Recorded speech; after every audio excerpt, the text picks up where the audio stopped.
Hello, everybody. Welcome to a brand new episode of Mike and Mike on ESPN Radio. I'm Spigel. He's Piddle.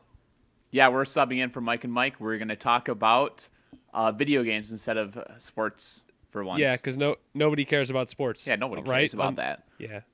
Speaking of which, how about that? You didn't watch the Miami game last night, did you? But it was pretty awesome. No, I didn't. We've already lost like 10 listeners.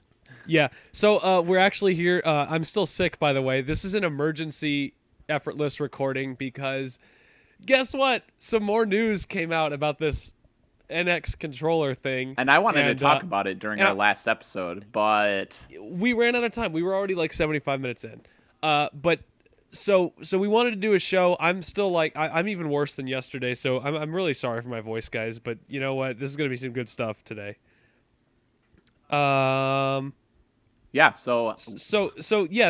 NX controller, right? I mean, we saw the image of it was like put out last week. I even used it as the thumbnail for yesterday's Effortless, and now today a new image has surfaced of a very similar looking device, and it's much higher quality.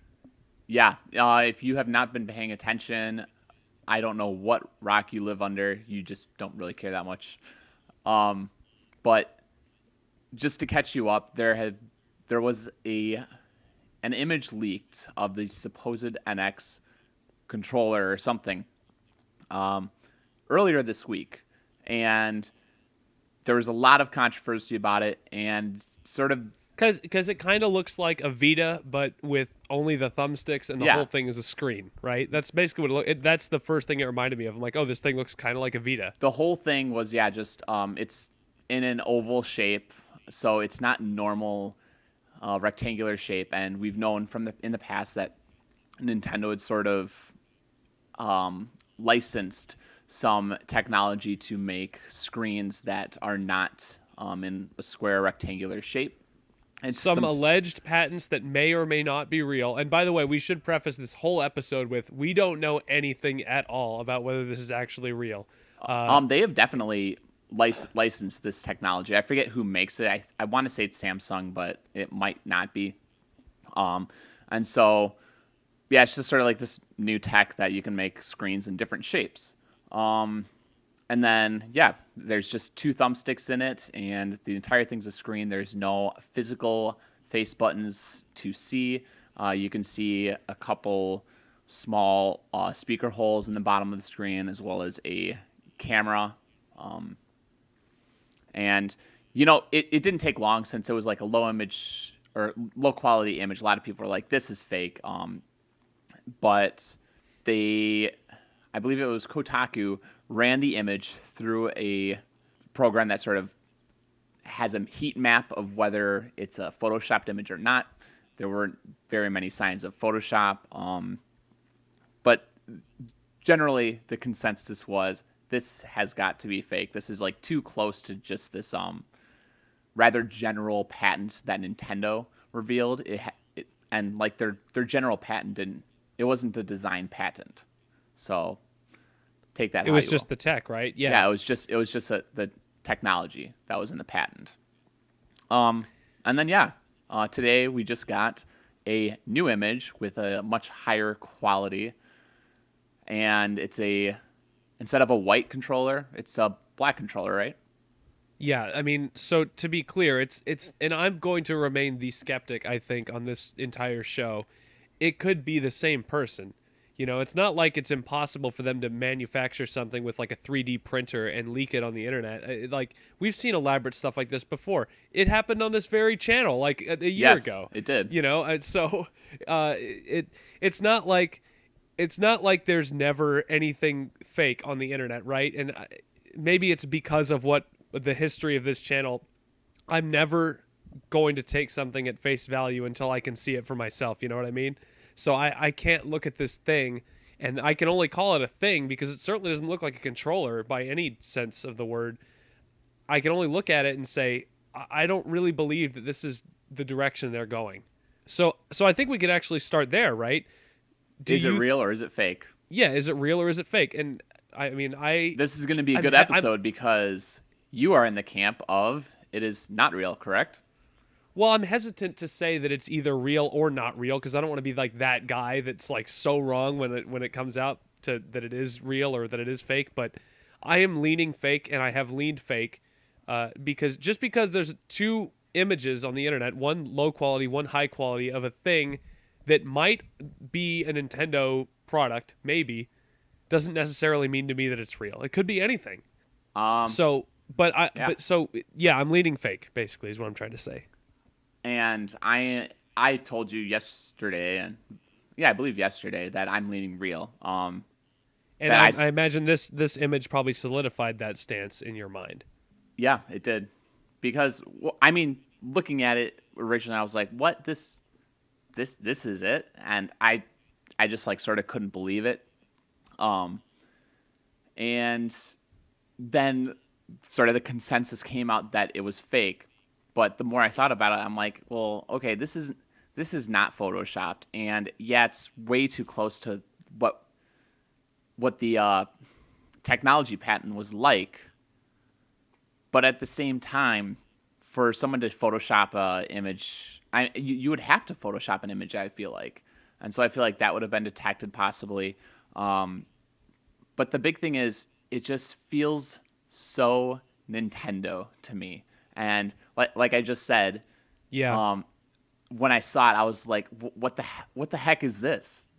This is the next Nintendo system, and and I initially gave you some pushback on this. I said it didn't feel like a Nintendo thing to do, and then you sort of presented some evidence. You're like GameCube, Nintendo DS, Wii. Like, at what point did anybody think those things were good ideas? And I was like, you're kind of right on that. So yeah, if this is Nintendo's new direction, I mean, I have no reason not to trust them, right? Because Nintendo, as a company, I feel like in regards to hardware, has rarely done a what I would call a poor job in implementing whatever new technology they're trying to use in their system. Even with Wii U, I felt like there were some games that used the gamepad really nicely, and they didn't really market it very well. But the system itself, I felt, was very successful in what it tried to do, at least for the most part. yeah, it just sort of suffered from a Xbox One and a PlayStation 4 that were right around the corner and very expensive proprietary hardware. That actually kind of leads us right into the next thing we were going to talk about, which was the second question: do you like this? And I've sort of from this point forward, everything's predicated on yes, this is real. So let's say Yes. this is real. Okay, do you think this is a good thing? I mean, again, I just said I feel like Nintendo. I have no reason not to trust them, but to say that I'm not concerned is a downright lie. I am concerned, much more concerned than when they first revealed the Wii remote and the gamepad. This doesn't even look like it can play games. It looks like I don't know what this looks like. It looks like the Nintendo Success controller is what it looks like. They have an egg for the console, and then they have this like weird oval thing for the controller, and it's the Nintendo Success. So I don't like it, and that pretty much boils down to this console. There are no face buttons. Just look at it. There are no face buttons on this controller or portable or whatever you want to call it. Yeah, this could be the handheld. If I mean, we haven't ruled that out. Yeah, it could be the handheld. So so there's that right off the bat, and you know how I feel about mobile games. You love them with all Yeah. your soul. So like we're talking about a controller, yeah, with um no physical buttons. And one of the most frustrating things about playing mobile for me is that like you don't know if your thumbs are actually on the buttons or not because it's a touchscreen. There's no feedback to tell you that your finger is resting on a button. I kind of want to interrupt you there and say that it's not like it's unheard of to have haptic feedback buttons in a device. Have you used an iPhone 6s I have not. before? So on the iPhone 6s, basically the buttons and when you're navigating menus and stuff, when you I haven't done research on this. This is just based on my limited experience with the iPhone 6s. Is when you tap on it, the screen kind of like juts out at you as you're pressing the buttons, so that it feels like you're actually pressing something. It doesn't feel like you're just tapping a screen. It feels like the buttons are almost meeting you halfway. That may not be the best way to explain it, but that's sort of so. Well, But so to when you're go off of just that, yeah, but when to you're just resting on a controller, I'm not sure how that would work. exactly. So I was going to piggyback off of that, and generally the rumor is that there is going to be haptic feedback in this console, and that's why you don't need buttons or physical buttons, because you have the haptic feedback to tell you, like, yeah, that there's a button there. But the issue is, if you're just resting, I mean, generally you rest your thumb on the buttons, correct? Well, yeah, you don't just hover over the controller and just like press buttons when you're ready to swing the sword or whatever, you Yeah, know. so Yeah. Your thumb is on that B button the whole time waiting to use it. I feel like there would need to be some sort of raised surface or something to tell you that there is a button there. And I mean, we're already talking this new like circular screen that we're seeing with it, with pretty much holes cut out for the thumbsticks. This is actually very new tech, and as such, what is new tech generally? It's expensive. Yeah. It is very expensive. I mean, that's why the Wii was essentially a GameCube.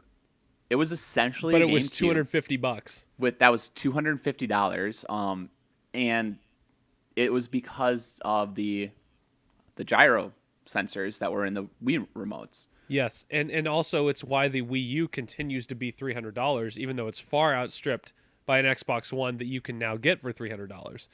Exactly. It's because that $100, square tablet you're holding in your hands called the gamepad.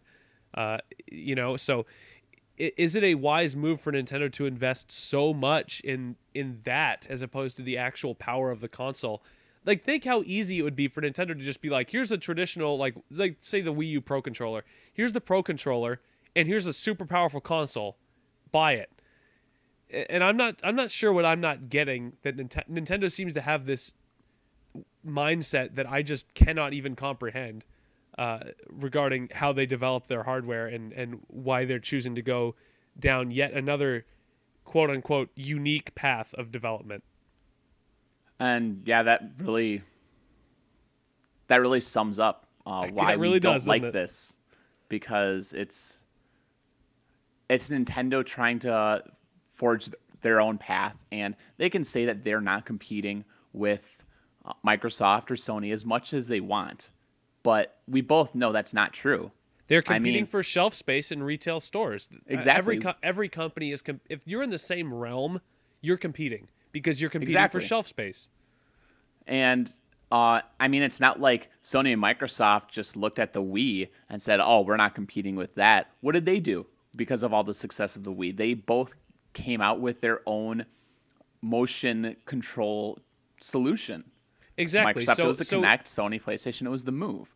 So in a roundabout way, even if Nintendo takes a completely different route, if they even sniff success for a moment, they're going to be competing again because the other competition is going to start copying it, just like they did with the Wii remote. Uh, Exactly. so to say that you're not aiming to compete is just, it's completely ludicrous, and I don't understand why they continue to take that road. And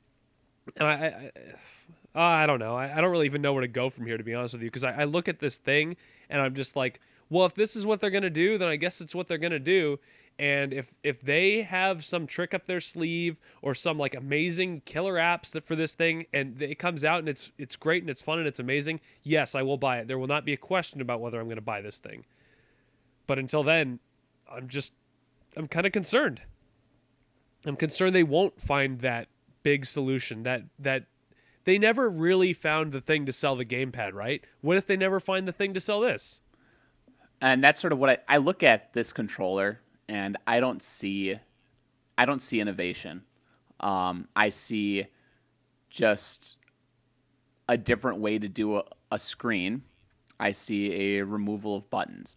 To play devil's advocate, I guess the only thing I can see some innovation with is by having the buttons on the screen, you can do whatever kind of buttons you you please. You can customize it for the game, and by extension, for players that, I mean, Nintendo has been about accessibility and trying to get in new gamers, expanding the market because they see sort of what PlayStation and Xbox is doing as shrinking it, correct? Sure. Even though that's not remotely what they're doing, but okay.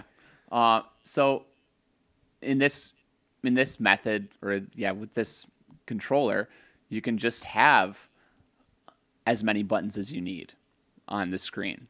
You can have just one button if you only need one button. You could have 7, 8, 9, 10 buttons if Well, for whatever reason you want I to. did bring up this idea in the Skype chat, I guess, about like this is interesting for developers. You can provide a unique opportunity that you can't get with any other platform, which is you can set up your own control scheme however you want to do it. Where like if the buttons are all going to be on the screen and they can be wherever, then you can legitimately port some of these games. You can port any Call of Duty game to the NX if this is going to be the controller.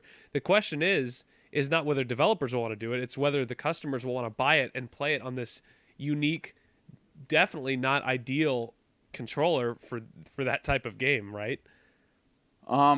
Yeah, and you sort of mentioned the developers, and that's the other. Well, I don't know. That's going off into what does this really mean for Nintendo? So, do we want to go down that path? Well, so if I'm a third party, let's talk about this a little bit. If I'm a third party developer, I see this controller, and I mean, I probably already have a dev kit if I'm a major third party like EA. I get this package in the mail from Nintendo. I open it up. I see this controller and I see the system, I see the big egg shaped Nintendo success in front of me, and I'm holding the controller. I'm like, okay, how am I going to develop Madden for this thing to make it so that people will actually want to buy it on Nintendo's platform? And I feel like the answer is I don't.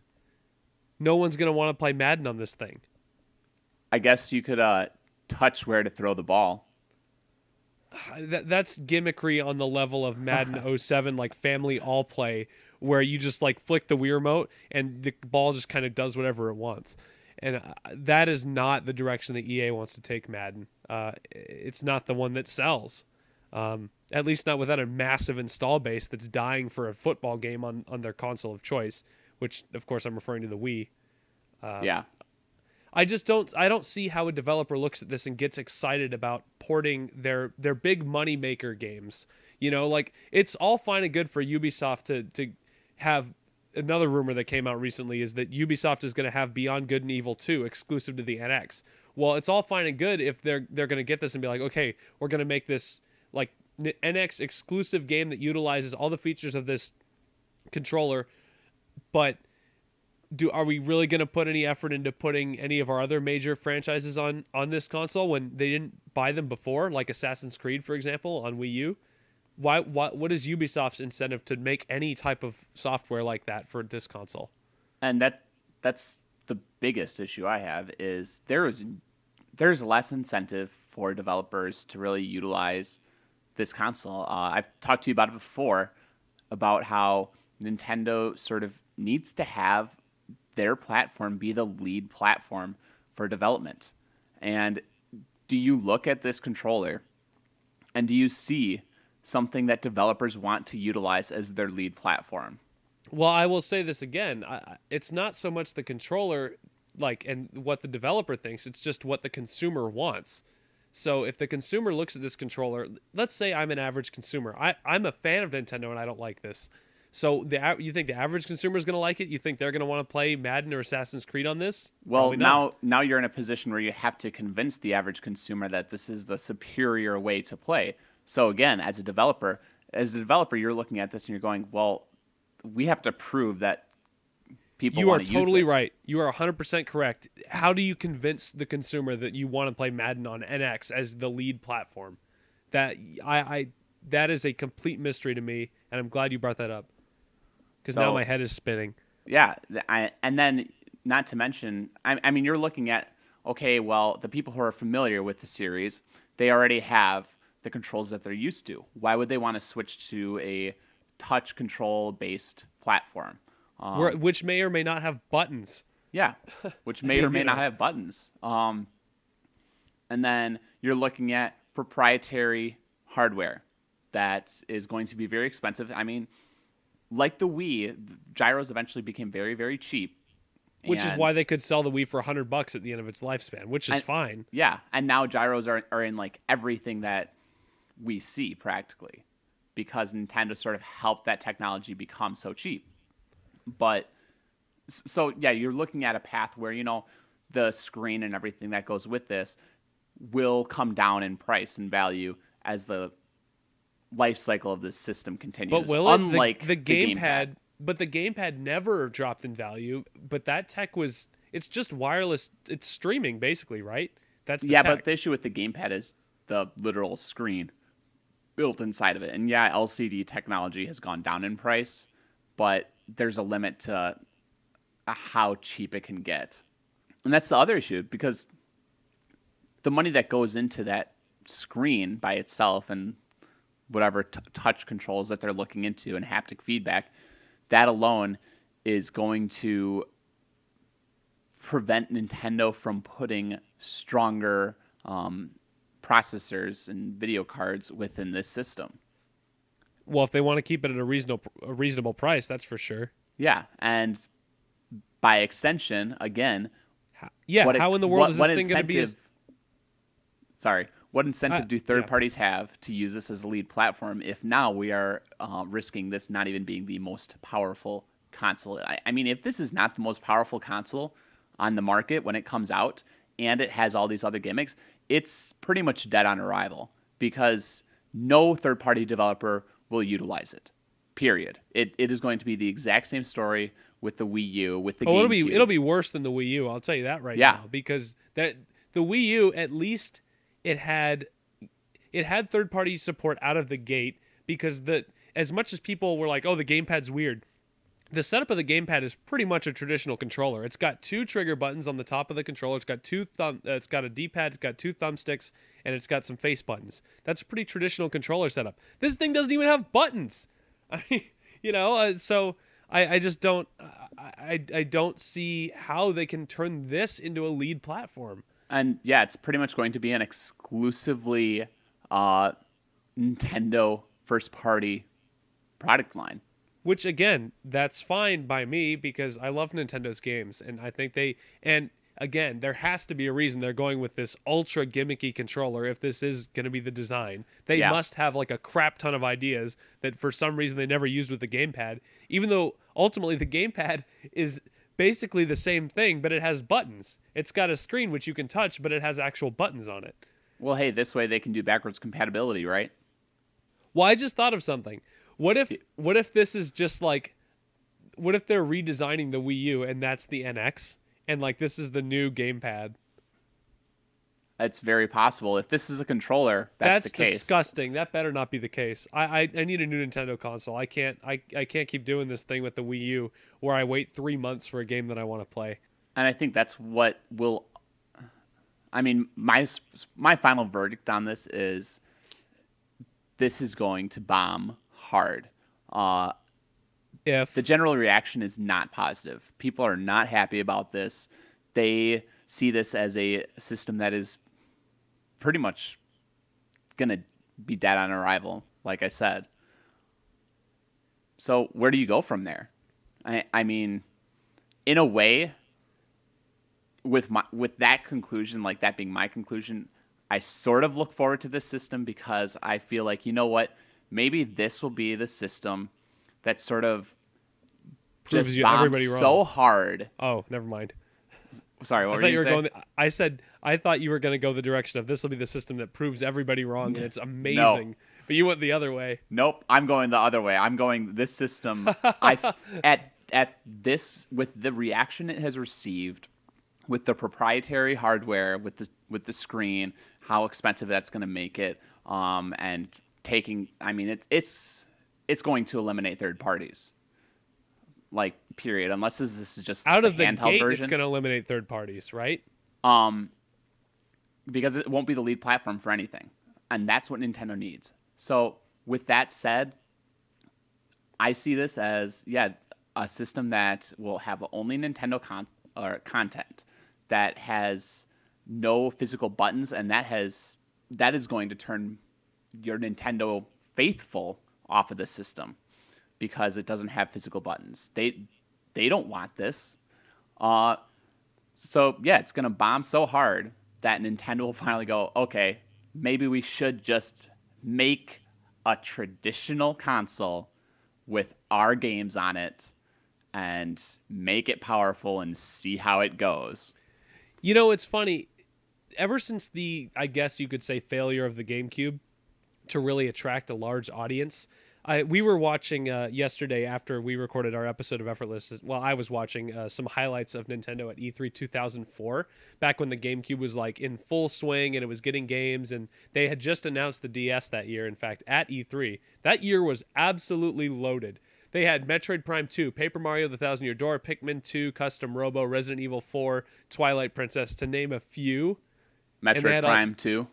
I don't know if I said that or not, I but don't think he did, but okay, but it's like, where did that go?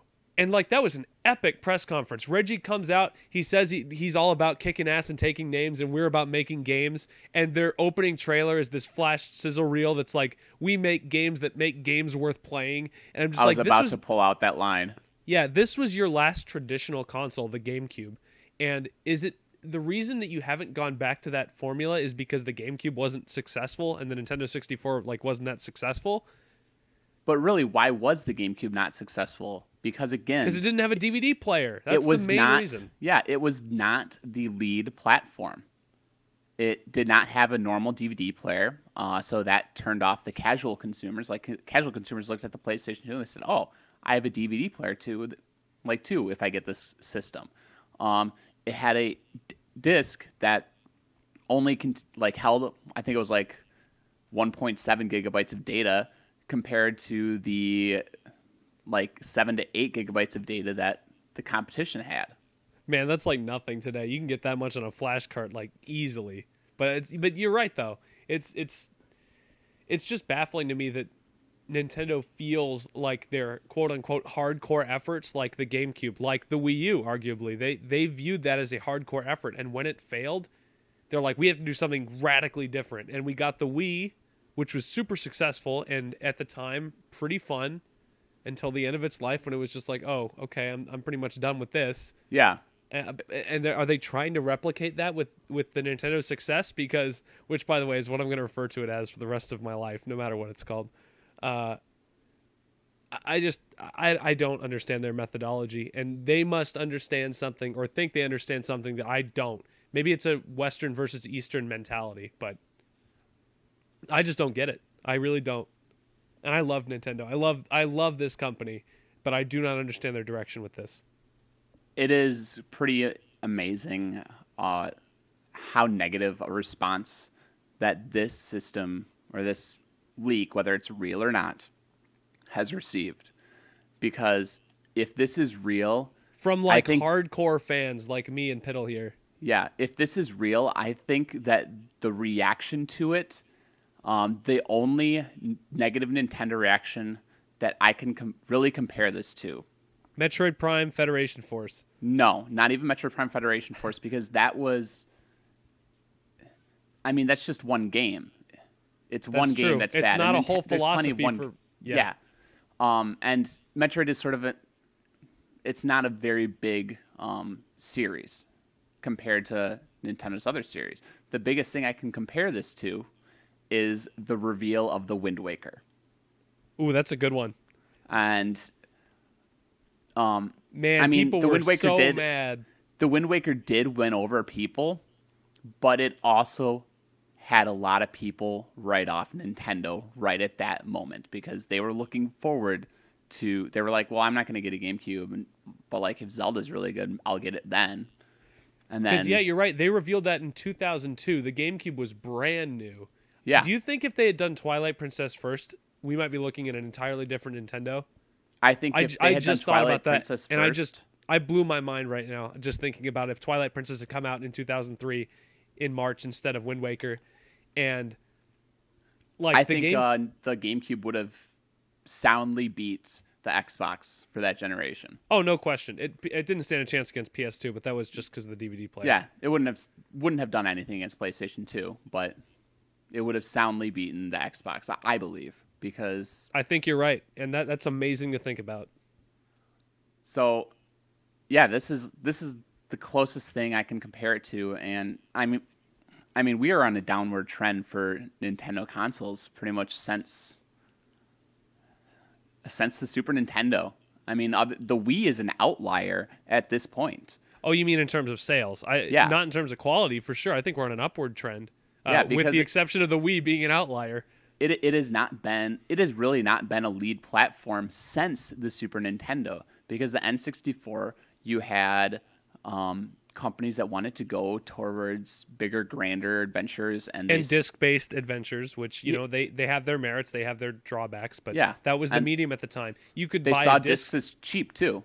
right? You could buy a disc for $30 as opposed to a cartridge for $60, $70, $80. Which, believe it or not, kids, Super Mario 64 when it launched, $70, and people were complaining about the price of $60 games today. Like us. Yeah, Actually. it's so ironic, right? And then the 90s were so great. I'm gonna shell out $70 for a cartridge-based game that's not nearly as big as this disc-based one. Good stuff. then you had the GameCube with less disk space, and it wasn't quite as powerful as the Xbox, or I should say is user-friendly to develop for because of DirectX and what that did for developers. Then you have the Wii, which was terribly underpowered, so it wasn't the lead platform for a lot of games. You had some games like Call of Duty Modern Warfare that finally got ported to it. I'm actually going to eventually. look up the sales numbers of Call of Duty on Wii as compared to the other two consoles. I imagine it's not remotely close, but I'm No. just interested to see the numbers. And then you have the Wii U, which again is an underpowered system. So, and it's not like these systems are even like remotely close. If it was just slightly less powerful, I mean, if Nintendo just released a console that was as powerful as the Xbox One, it still holds as much data. It might not do the 1080p's. It might only do 900p, but that's pretty darn close. And you're going to get the bonus of Nintendo games with it. So yes, for the future, I don't think this bodes well for Nintendo. I think it's not the nail in the coffin for them. Obviously, we know that they have billions of dollars stored away in cash reserve. But they're in danger of slipping away into irrelevance. Basically, is the big concern, I think. Yes, and right. I think this could really, really hurt their brand name in the grand scheme of things, because brand power goes a long way. I mean, just brand look at power Apple. is everything in this industry, especially where basically everything is just a big marketing event. Like if you don't have that new big Assassin's Creed at E3 this year, which I don't know if they're making another Assassin's Creed that's coming out this year, but I think this is just the year they're taking just dropping the name Assassin's Creed or Call of Duty or Madden, like that's huge. That's millions of sales just by saying the word. Like you saying the word Madden, oh, okay, there's 5 million right there. Easy. That's easy money. And Nintendo used to be that company that it's like, oh, they're coming out with a new Pokemon game, or they're coming out with a new Mario or a new Zelda. That's going to sell millions of units. And granted, their software is still very profitable, but their hardware is quickly becoming in danger of basically becoming completely irrelevant in the industry. And they don't want that because them going third party with their software is not going to be good for them. Wouldn't sell. The games wouldn't be as good because Nintendo hardware is made to complement the games. It's not the other way around.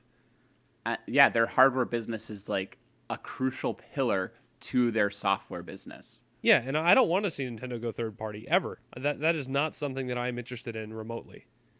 So while you look up the Call of Duty numbers, I found the numbers. I got them right here. You got it? I wanted to say that thing. So I'm looking at Black Ops right now, specifically the first one, because Black Ops came out on Wii. It sold 1,390,000 units on Wii. The first Black Ops game.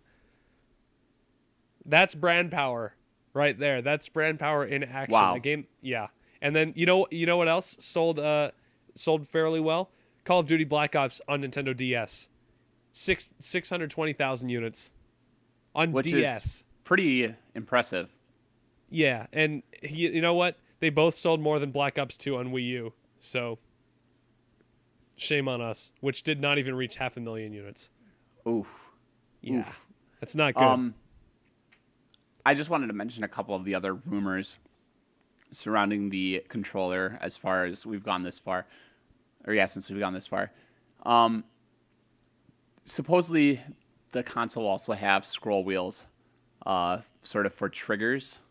Now, I did want to talk about this. I actually like the idea of like a scroll wheel. I feel like there's a lot of different options for controls there, and Nintendo is always at its best when they come up with an idea that hasn't really been done before, and then they've got like a unique like, oh, and here's some interesting ways it can be used. Like we saw it with the Wii remote, we saw it with the Z button on the back of the N64 controller. I love it when they introduce stuff like that. But what I don't love is like radical redesigns of stuff that works. You know. Yeah. I think it'd just be an element of it. I think that it will have some good use to have a scroll wheel. And we have not seen the back of this controller or whatever it is yet. So Also, Nintendo invented the trigger, right? They invented R and L. yeah, the trigger, On the Super Nintendo D-pad, controller. I want to say was Nintendo. D-pad was Nintendo. They have come up with some excellent buttons in the past, and They now were really the first with now the joystick and rumble. now they are going with a controller without buttons. All these years they've come up with all these fantastic buttons. Now there's no more buttons. Yeah, so I don't know if you have anything else to say. I mean, I really don't. Apart from this, I know for a fact that as soon as I post this, it's going to be proven false, and like Reggie's going to come out and make a 5-minute video saying, "Oh, you'll see more NX, but this is not it." Like I know that's going to happen right before I post this. So let's just say this. that's what I feel like too. I feel like Hey, now that we've recorded this, we haven't actually been keeping up to date with the news on this. I know, and right? Something already happened while we were doing this. within like the last 30 minutes of when we I will started this, something new has probably been shown and either probably proving it's fake. I will say this. Right before we started, Omni at Artsy Omni tweeted at me saying that there was a report from My Nintendo News that a Nintendo of Europe executive confirmed that the controller was completely fake. Now, this was brought to My Nintendo News by someone by the name of Liam Robertson, who you proceeded to tear to pieces Yes. while we talked. I don't know anything about this Liam Robertson person. I wish I could tell you the other rumors that he has sort of talked about, but he is not speaking like directly. He is saying somebody else said this. Somebody I know said this. And he has not been very reliable in the past. So You can't name any rumors that he's had that ended up false?